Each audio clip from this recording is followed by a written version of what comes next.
Welcome back and moving on to our second segment for today, talking about digital marketing and artificial intelligence.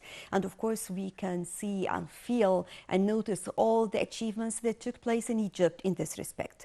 Well, here in the studio, we have the pleasure to have Miss Asmaa Saaidy, and she's a media and marketing actually certified instructor and consultant. Good morning. Good morning. Thanks for having me. Thank you very much. And let me start by just talking more about what is artificial intelligence. Well, artificial intelligence, let's say in the simplest way, it's a tool. We just use it to improve our activities in marketing. It's the simple definition in order not to get through the academic ones in SIR. But can we give a separate definition if we're talking about this side, we have the digital marketing, this side we have the artificial marketing? Well, we cannot separate them. It's a kind of improvement. As the traditional marketing went to the digital marketing is going right now to the artificial intelligence marketing. The thing is, we just have the same basis, but we have improved tools to use in order to achieve speed and accuracy. Can we say that it can be a sort of a strategy, for example? No, not a strategy. Let's say this is my opinion, because the strategy depends on something called vision. And the vision is based on imagination, human imagination. So AI is not human.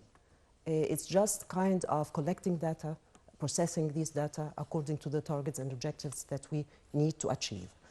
For make it a strategy, it will only give us... No, I mean a strategy or a tool to reach a certain thing in a completely different way. Yeah, because sometimes we say that we are really very much scared or worried about all these achievements that are taking place. Yeah, the rapid growth in the artificial intelligence really is scary. It is scary because we think that it's going to be substituting human. This will not happen, because we have what God gave us as a gift, which is imagination, as I said. So the vision is based mainly on human braining, on human processing, and human intelligence. Artificial intelligence is not human. It's a tool, as you said, we just use to improve our achievements. If we are talking about marketing, because marketing is the tool, of course, to reach anything. And I always believe, even in our daily life, we are using marketing in everything. Yes, that's correct. So talking about artificial intelligence and how can it be used as a main tool for marketing if we're approaching the new era? Well, if we're going to be simplifying this, artificial intelligence is something like an app or software. We just use in order to, as I said, achieve speed and accuracy in the same time, which provides efficiency. But also, it's something that we call a process of using the capabilities of AI in marketing activities. So the activity is not going to be changing, but it will going to be achieved with more efficiency, more professionalism.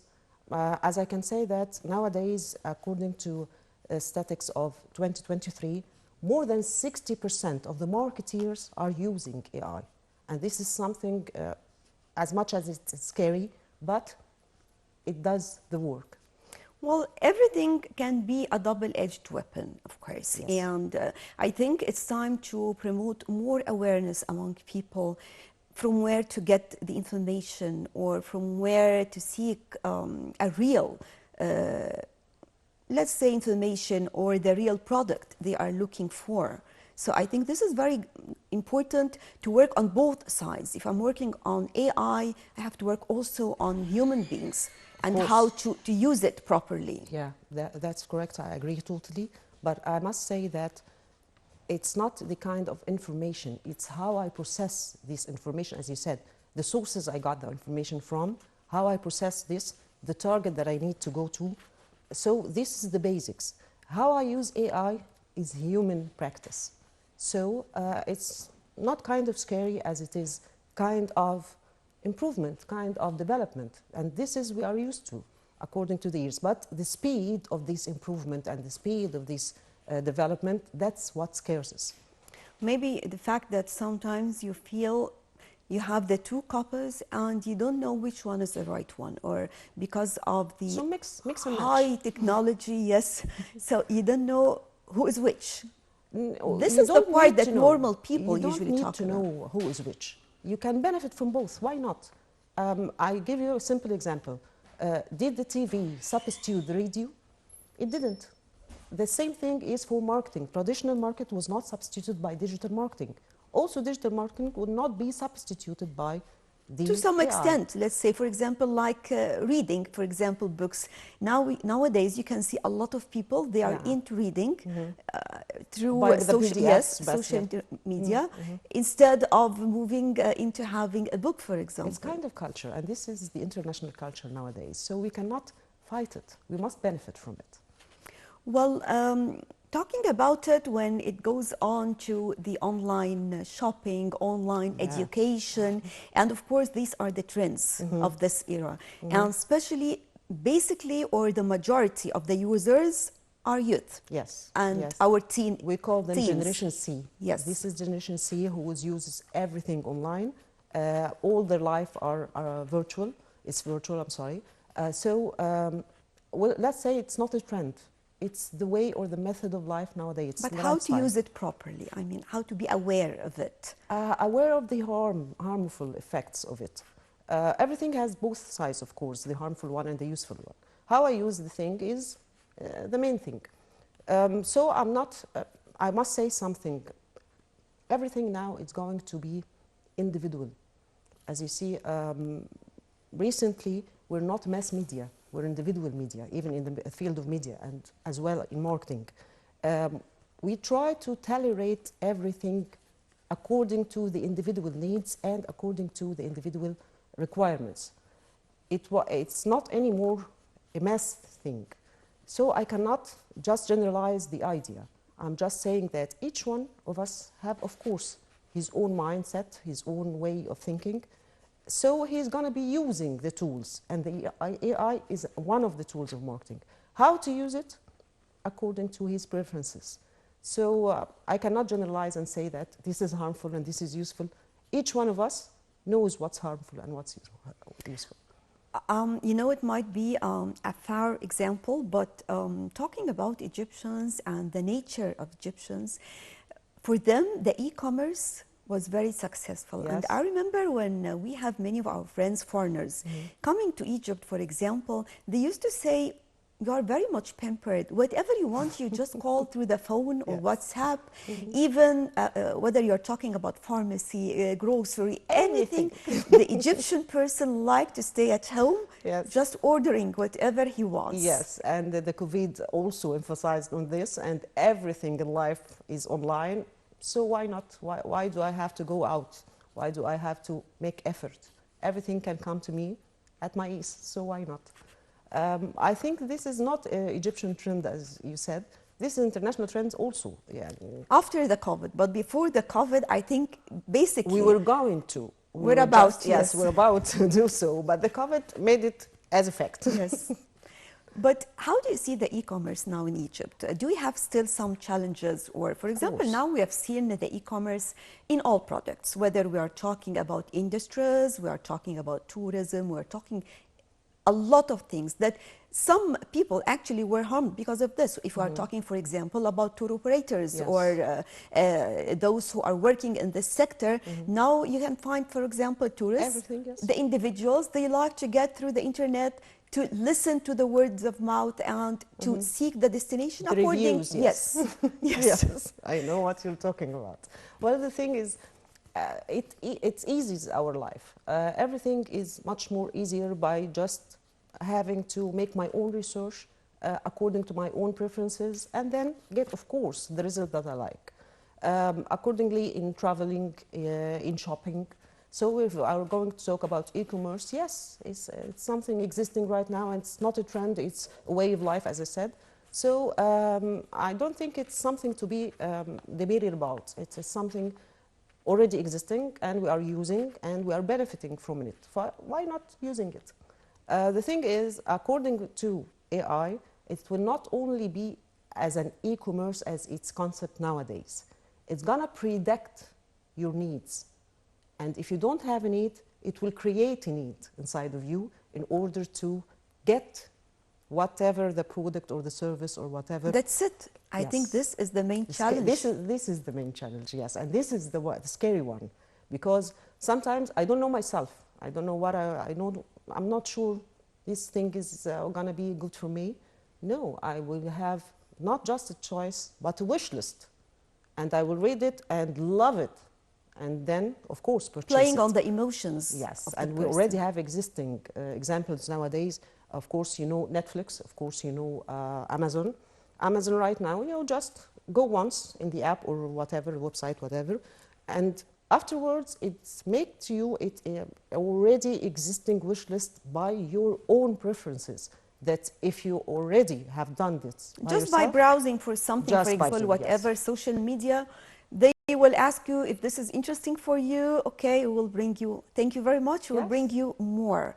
So from this part, let me focus on children as well, because actually, or unfortunately, they are big users without control. Without control is the unfortunate This is the thing. most Yeah, important part. Yeah, yeah. We cannot control, but at least monitor, at least just see what they are preferring. Because I must talk about Netflix because they have some certain concepts that conflict with our own culture.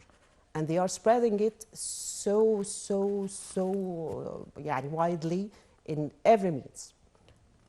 And their target audience are the children. And this is the scary thing, as you said, because our children are just trying to understand the world, trying to understand themselves, trying to Eager to explore. Of course, yes, their curiosity is very big, so they're trying to discover everything. So when you get them content that is not monitored and it's conflicted with their own culture and our own culture, this is dangerous. So what is going to be the concept that we have learned about when we were studying about marketing, communication, the big part for the eye contact? What is it going to be? Yes, personal communication. You're talking Yes. about personal communication. Well, it's fading, personal communication. Even in our life, it's fading. Because the other tools and other methods are easier. So I don't have to see you. I will call you. I will But do you text think you. this is healthy for It's not. humanity For in human, general? no, for human, it's not. It's healthy, as you said, for the anything, e-commerce, whatever. Like, of course, not for human, because we need the personal communication. As you see, that psychological said that human beings are social animals. So we, regardless of we are animals, but we are social ones. So, are we right now social animals? I don't think so. We are individually. Everyone is concerned with his own device. Yes, so it became personal life, not personal communication. And that's the base that AI is working on it. How do you see so far AI here in Egypt? I mean, yes, we achieved a lot when we talk about digitalization in general, and we have seen this in all governmental entities, Yes. in education actually a lot, that we started to see homeschooling even for youngsters. Yes, So. yes. Even if we are against this point in particular, because school is not only for education, but it is for the social life of our kids, for the creativity. But in general, how do you see the artificial intelligence? Well, I must talk about my field, which is marketing, communication. So what I'm saying that AI is the method of prediction for what's coming up in order for me to benefit from it in the marketing field. I don't want to go to the education, children and so, because this is a big issue. It has I mean, in general, yes, of course. In general, yes, it affects us. It affects us badly and widely. But I must say, in marketing, we try to use it usefully by seeing the production. We tailor-rate programs. We tailor the product Yes, right now. Yes, the products, there's anything, even the ideas, even the persons. You know that marketing is not only for products and services, it's also for ideas, for persons. And the main, of course, example is the US presidential election, how You can control the bias Yes. on its own. This is the word. Yes, that's what I'm talking about. Right. Ms. Asmaa El Saadi, media and marketer, certified instructor and consultant. Actually, was a great pleasure having you with us on the show. Thank you very much. And with this, we come to the end of our breakfast show for today. Thank you all for joining us. Stay tuned for more coming up on Nile TV International.